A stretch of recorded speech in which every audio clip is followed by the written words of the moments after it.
Hello, my name is Monica, and I'm here to address something that has been misunderstood by quite a lot of people for quite a long period of time. So before I start, here are some pictures. Do you guys know any of them? Like, when do you drink it or do you consume it? Really? Ginger. Yeah, ginger.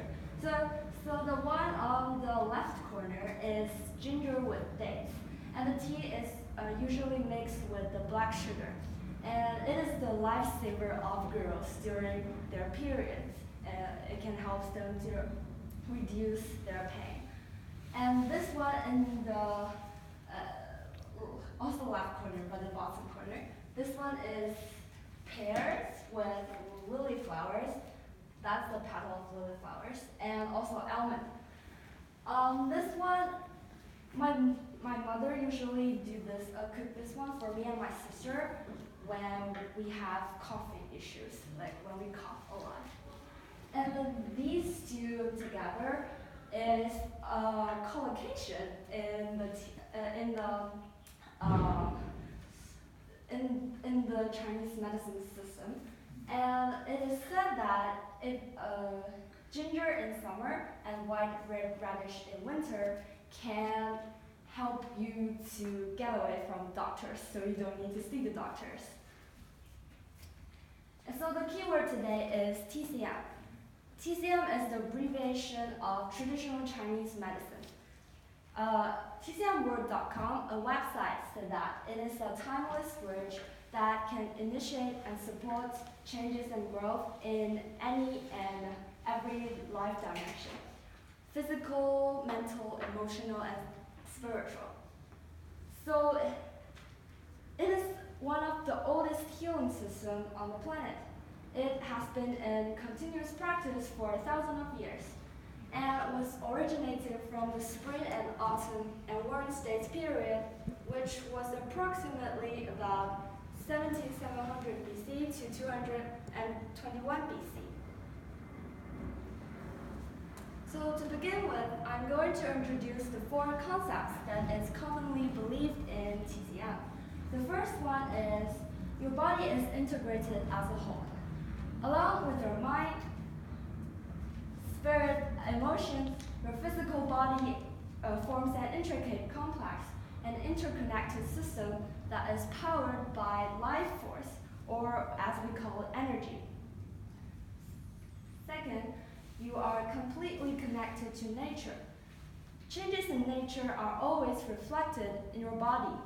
TCM takes particular season, geographical location, time of day, as well as your age, genetics, and your body condition into consideration when looking at your health issues. Thirdly, you are born with a natural self-healing ability. Your body as a microsome that reflects the macrosome. So think about it. The nature has a regenerative capacity, and so do you. And fourthly, prevention is the best cure. So there are a lot of therapeutic methods practiced in TCM, but before the doctor can give you any instructions, they need to make a diagnosis first. And there are four diagnostic methods. In Chinese, they are called 望闻问切. So they are observing, listening, asking, and pulse taking. So here's a picture that illustrates the whole process. So the common therapeutic methods that I'm going to introduce today is acupuncture, acupressure, moxibustion, herbal medicine, and cupping therapy. So moxibustion is definitely the best and the worst. It is the most common one used in my family. Personally, I like how it works. It is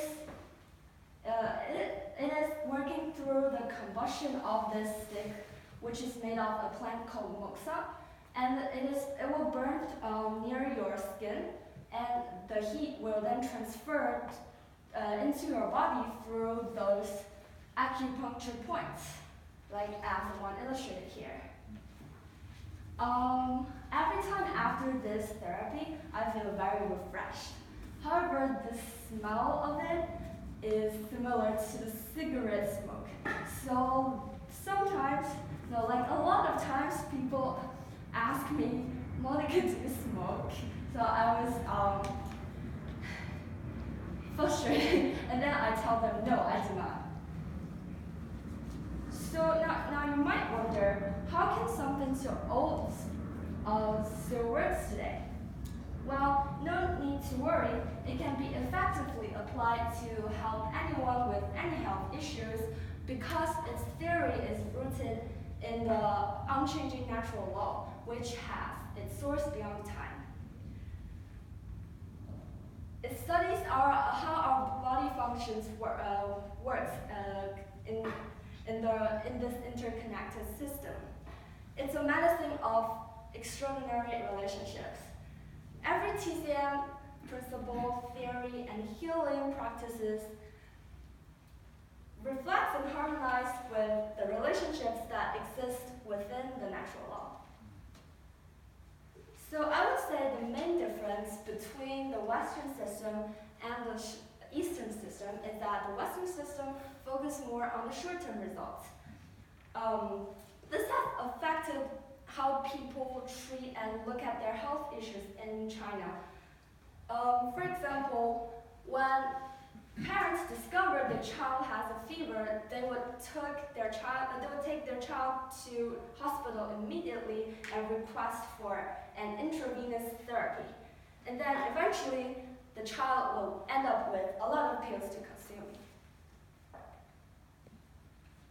Well, from my personal experience, I have only been going to the hospital and take this therapy once in the past 17 years of my life.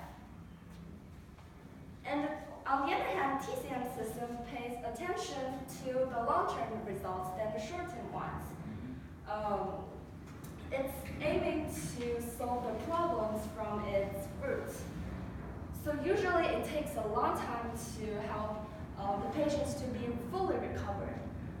So one example is that approximately 2 months ago, I took this herbal medicine, which requires me to take twice a day and 10 days in a row.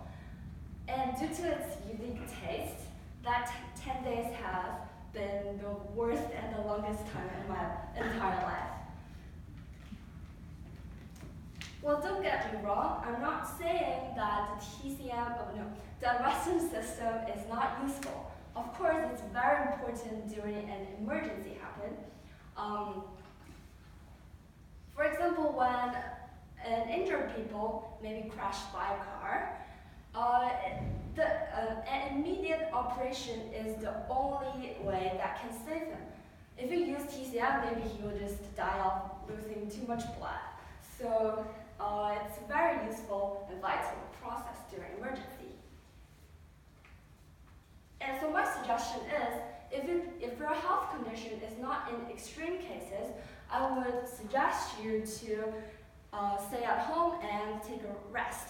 Let yourself heal yourself, and don't take too much medicine because it's really unnecessary.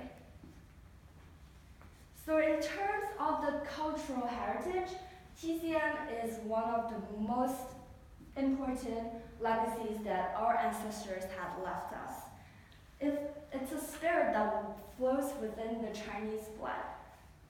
So in order to preserve it, increase the publicity is very important, but I think what's more important is to let the Chinese understand what is it and why is it important. So only then we can really preserve it and to advocate this Chinese system of medicine. And I hope that in the near future, every Chinese people can really understand the importance of it from all